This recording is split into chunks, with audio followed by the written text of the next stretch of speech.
The National Weather Service has issued a severe thunderstorm warning for southeastern Reno County, northwestern Sedgwick County, southwestern Harvey County, until 6:15 p.m.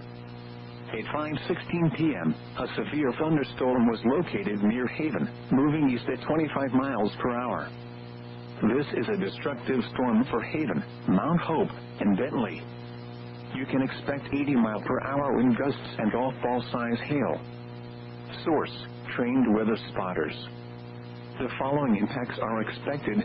Flying debris will be dangerous to those caught without shelter. Mobile homes will be heavily damaged. Expect considerable damage to roofs, windows, and vehicles. Extensive tree damage and power outages are likely.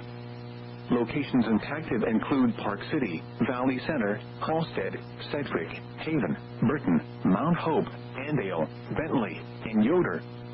This includes Interstate 135 between mile marker 16 and 25.